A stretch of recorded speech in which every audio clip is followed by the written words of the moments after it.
If you don't know what you're doing, just sanitize your hands. I'm not sentimental, but there's something about the way you look tonight. Makes me wanna take a picture. Hello everybody, welcome back to my channel. As you can tell by the title, I am officially a licensed cosmetologist in the state of New York, and I wanted to sit down and give you guys this video to kind of run you through the steps of the exam process, how it went for me, and some of the easiest ways that I found to pass the exam. So let's talk about the process of actually going to cosmetology school. I went to cosmetology school at Capri Cosmetology Learning Center in Nanuet, New York. I completed my 1,000 hours between November 2017 and July 2018. And I'm not gonna lie, I did struggle with cosmetology school. I initially had wanted to go for aesthetics, but my mom had convinced me to go for cosmetology because I was already good at makeup and I should be more well-rounded so that I can make more money. Looking back, that was bad advice. I am not passionate about doing hair. I don't like doing hair, which is why I struggled a lot with even getting up and going to the school because I did not want to do hair. The whole time I was jealous of the girls in spa who got to do like facials and waxing and makeup, and I had to do hair. I'll do my hair. I'll do your hair if I really like you. I don't like doing hair. My class was on track to finish around the end of May, early June, but it took me until I think about the middle of July because like I wouldn't show up, and of course that would count against your hours, or I'd be late and that would count against your hours, so I'd have to do a lot of makeup hours to get to where I was supposed to. And that took me a few weeks longer than the rest of the class. Once you complete your 1,000 hours, you are given your certificate that you have passed cosmetology school. I know at my school, I was given a booklet of signatures because you had to complete a certain amount of tasks to be able to complete your 1,000 hours. So like maybe 15 perm rod sets, 30 roller sets, and every time you did one, it had to be signed off by a teacher at the school. So once that book was all filled out, I did my little graduation ceremony and I was given my certificate. That's a lie. That's a lie. I completed my 1,000 hours and then they told me that I would not be getting my certificate because apparently I had owed them money, and no one told me that I had owed them money because my student loans did not cover everything. And in order for me to get my certificate and be eligible to take the state board exam, I had to pay them roughly like $3,000. Mind you, I would have been able to make the reasonable payments while I was in school. It's just no one told me. I slipped through the cracks is what they had said. Whatever. Time had passed. I had left cosmetology school. My mom relocated to upstate New York. So I went to upstate New York because of course I had to move. I didn't have my own apartment at the time. And then I started working, and then I had decided to go to college. So when I decided to go to college, the college that I had went to, they had wanted all of my transcripts, including my cosmetology school transcripts, which was odd to me, but they said it was a school that I attended that was on my student loans, so they needed my transcript. And in order for the cosmetology school to release the transcript, I had to pay them that money. And that money was paid, and then I was then eligible to take the test, but instead I went to college. That was in 2020, I believe, because I had started that semester of college directly after lockdown. So I think that was like fall of 2020, I think. I had gone to college and then I had just started working after that semester at Purchase. I moved into this apartment and I just started working, doing YouTube, and my cosmetology career had kind of went to the back burner, and that's kind of what I've been doing since, just working and doing YouTube for the most part. And then I had gotten employed at Sephora, and Sephora does tuition reimbursement, which kind of lit a fire under my butt to actually get my license and get that reimbursement, because the next goal is to move out of this apartment, which we talked about in a makeup therapy video that I did a little while ago. So in order to get the process started to officially take my exams, I had to get a temporary license. So when you get your temporary license, you just have to go to a doctor, have them sign off on a medical release form saying that you are in good health and able to take the exams. You won't pass on any infectious diseases, which literally was nothing. I went to my local urgent care. Mind you, I live in New Jersey. I was getting licensed in New York, but that didn't really matter. They just needed a doctor to sign off of it. So I just went to my local urgent care, like City MD, and they just looked at my arms, no rashes, looked at my arms, no rashes. They lifted up the back of my shirt, no rashes. Okay, you won't spread any infectious diseases. They put a stamp on it, the doctor signed it, put the date, whatever. Then I had to log into the New York State licensing service online. I'll link everything below. And I just had to upload, you know, the name of the doctor, the date that I went to the doctor, and then they had issued my temporary license. Once you get your temporary license, you are eligible to take your written and practical exam to get your full license. So there are fees associated with these.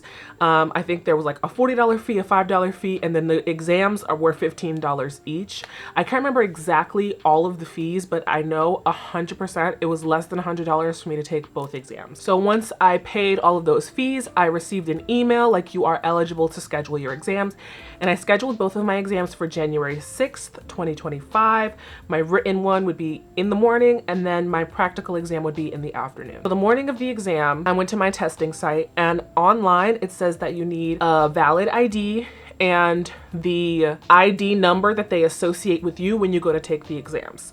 That was not the case for me. When I pulled up to the exam site, all they needed was my ID. They checked off my name there, checked off my name on the paper, and then the ID number that they had assigned to me to be able to take the exam was already there, so I didn't need to pull that up for them. I'm not sure if that'll be the case with you when you go to take your exam, but that is what happened with me. So the written cosmetology exam is multiple choice. It was 100 questions over the course of 2.5 hours. On the test, it was sanitation and infectious diseases, hair, nails, skincare, all those sort of things were on the exam. Everything that you learned in school was on the exam. And then there was also the like the names of the government agencies that oversee certain things as far as sanitation and disease. What I used to study was cosmetologyguru.com. They do offer multiple packages. There's like a set price if you want the exam material for 1 month, for 3 months, and for a lifetime. I paid for a lifetime just because I didn't know how far out I would be taking the exam. Like, I didn't want to pay for a month and then I don't take the exam for 2 months and then I have to pay again. So I just paid for a lifetime, and I think the prices, I think I paid $75. On Cosmetology Guru, they had study guides, they had practice exams, they had all like a bunch of different study materials to make it easy for you to study. Personally, I only used the practice exams, and the way that I studied would take a practice exam and then I would write down whatever score I got based off of no studying, and then I would literally just keep taking practice exam number 1 until I got 100, and then I would allow myself to move on to practice exam 2. And then I would do the exact same thing with practice exam 2, go back, retake practice exam 1 just to make sure it's all up here, and then I'd move on to practice exam 3. And I would just keep kind of doing that. And that was really helpful for me because some of the questions that were on Cosmetology Guru were copy paste onto the exam. When you go to take the exam, and I don't know how important this is for you guys to know, but I'll tell you anyway. They have you fill out the administration form in the front, like name, birthday, is this your first time taking the exam, like those sort of things. And then you are given a Scantron. You are not allowed to physically write on the paper in any way. That the packet with the questions, I think they of course makes the most sense to reuse them. So you are only allowed to write on the Scantron, not on the actual exam. The time I went was 9:30 and it was supposed to be over at 12, so they gave you 2.5 hours to complete the exam. I left at 10:30 because that's just when I finished. They will not make you stay for the entire duration of the exam. Like, once you're done, you can just raise your hand, they take your stuff, and you're good to go. I would suggest bringing a pencil. My exam site had pencils available, but I say bring it just in case. So that same afternoon, I was scheduled to take my practical exam, but something happened with my payment on the website and I wasn't able to take it that afternoon, which was probably much better for me because of the way I was nervous. I was crying for like 4 days straight before this exam. I had personal things going on, plus just the stress of taking the exams and passing it. Because as you guys know, if you are going to take the exam, it is a strenuous process. Like packing for the exam, making sure you have all of your bags, all of your materials. Like, it is very tedious, and the thought of having to take it again and again and again, like I was watching every vlog of I failed my cosmetology exam, or I took my exam, this is what happened to me. Like, I was watching those and I was like kind of freaking myself out a little bit because I didn't want to be like those girls who kept failing 3 and 4 times before they finally got their exam. I wanted to do it on the first try, plus the pressure of getting the tuition reimbursement and how helpful that money will be for me. It was just a lot of stress on stress on stress. So I'm very glad that I was denied entry to the practical exam that day and that I had to reschedule for the following week. I had scheduled myself to take the exam January 6th.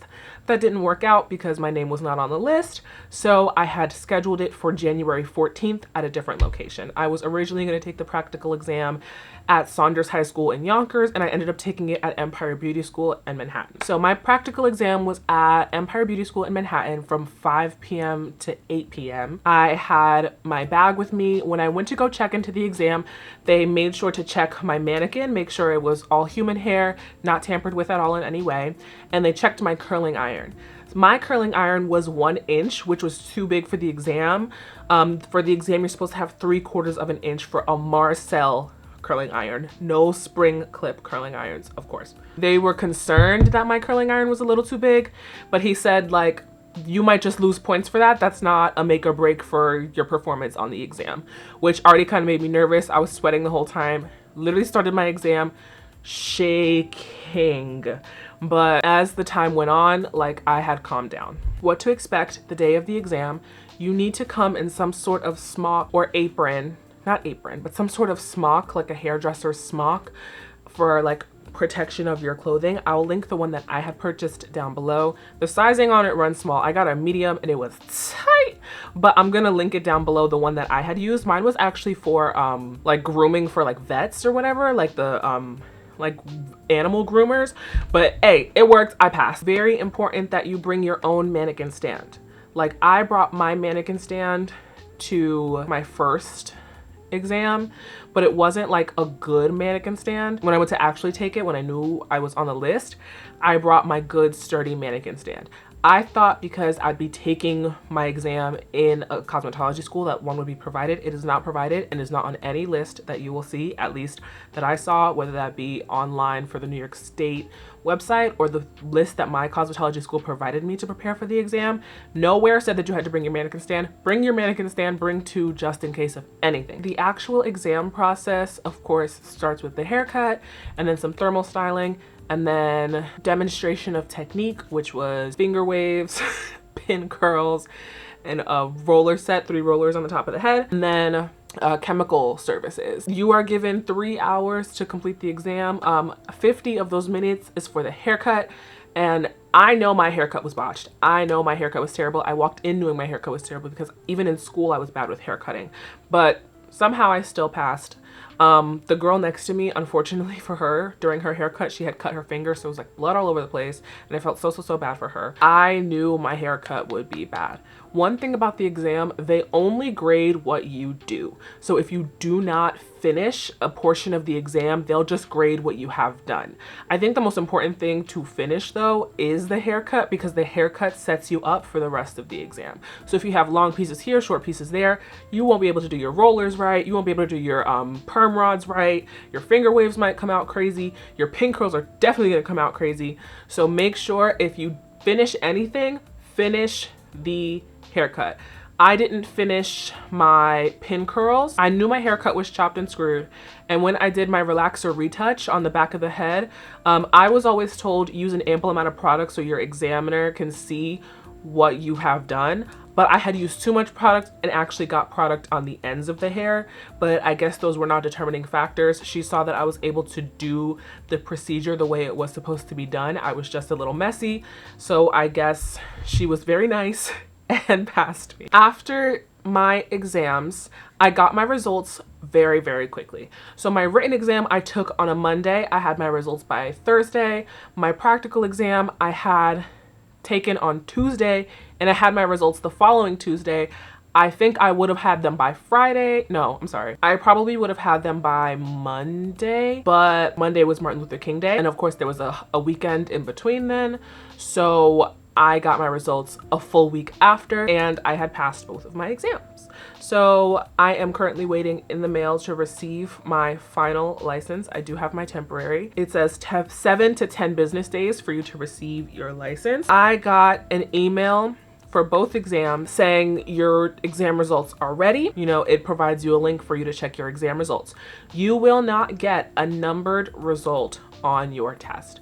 It'll just say pass or fail. Mine said 74 pass, but that 74 is just the number that they use to like register you in the system, like your applicant number 74 or something like that. But it's not your exact exam result. You'll just say pass or fail for both exams.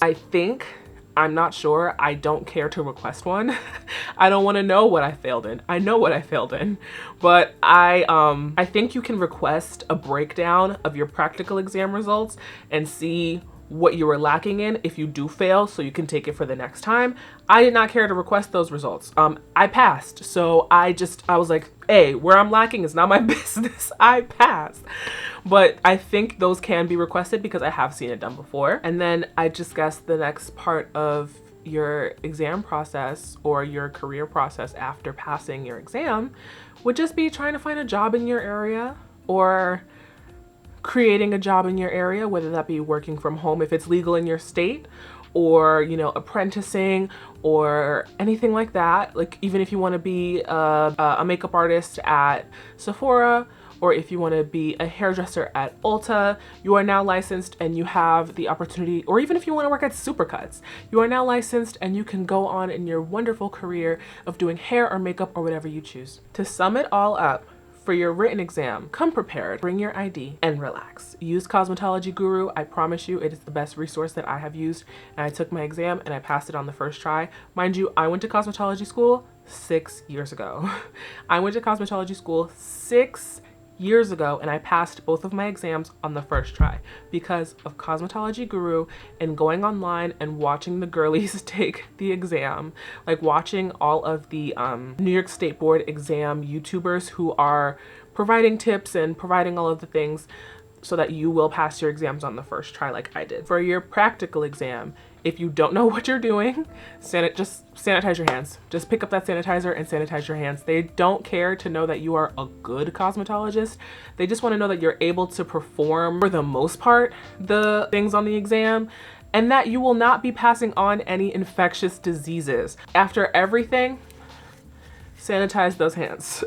And also, don't be nervous. Just go in, like I'm an anxiety ball, but don't be nervous. Go in there and do what you learned over the course of 1,000 hours.